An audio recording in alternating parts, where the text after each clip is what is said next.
Жировница е мирно село во живописниот Рекански крај. Според последниот попис, има 1600 жители, но многу од нив не живеат во селото, туку се на печалба.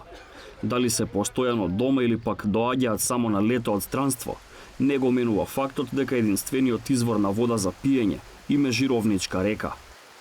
Но овој неопходен ресурс за селото е под закана, бидејќи државата има планови на реката да се градат мали хидроцентрали.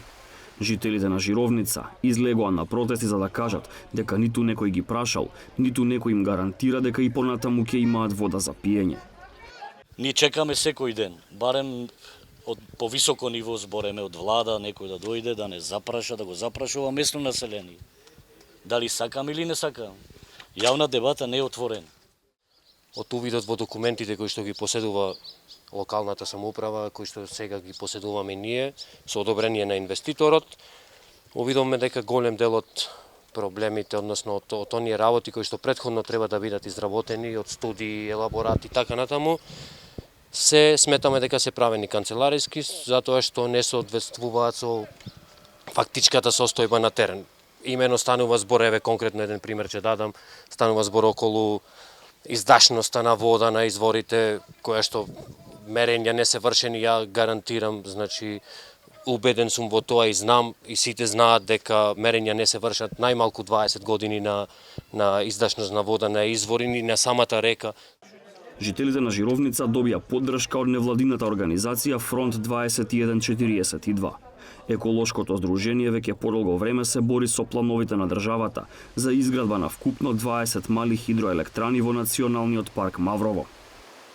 Во ниту една зона во националните паркови, согласно член 74 од Законот за заштита на природата, нема можност да се градат инфраструктурни проекти кои што овозможуваат хидроенергија и производство на хидроенергија.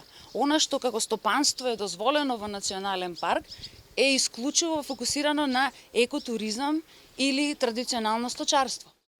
Бујаровска објаснува дека концесиите кои биле дадени во 2015 година во себе содржат и рок од 3 години за изградба на објектите. Иако инвеститорот Hydrogen Energy Group ги пробил роковите, владата обвинуваат екологистите, постојано им ги продолжува роковите. Во меѓувреме се отвори случајот пред Бернската конвенција во Советот на Европа и од таму дојде и препорака за суспендирање на сите хидроенергетски проекти, токму дека истите се во конфликт со управувањето генерално на националниот парк, без разлика од тоа во која зона и како се наоѓаат. Наместо во 2018, согласно добрата пракса на договорно право, владата да ги раскине договорите, за жал, по новата влада која што тогаш веќе беше формирана, даде предлог и подпиша анекс договори за овие хидроцентрали со цел да има возможи уште дополнителен рок за нивната градба. Во други случаи, нели, ако имате ваков проблем и конфликт, факт е дека треба да го раскинете тој договор токму заради суштествената повреда на самиот договор.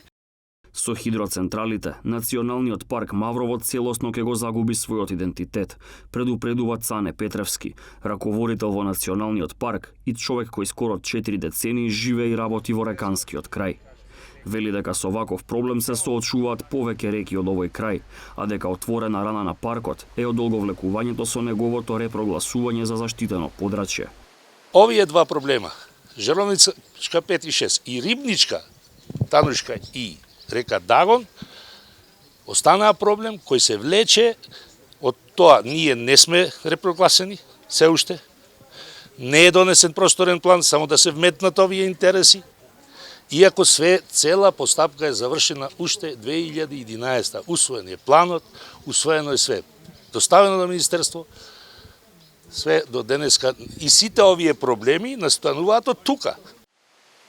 Маврово чека репрогласување. Невладините и мештаните чекаат забрана за хидроцентралите. Додека првите најавуваат продолжување на битката на правен начин, вторите велат дека за да ги зачуваат водата и пейзажот, ако затреба, целата жировничка диаспора е подготвена да се врати веќе утре.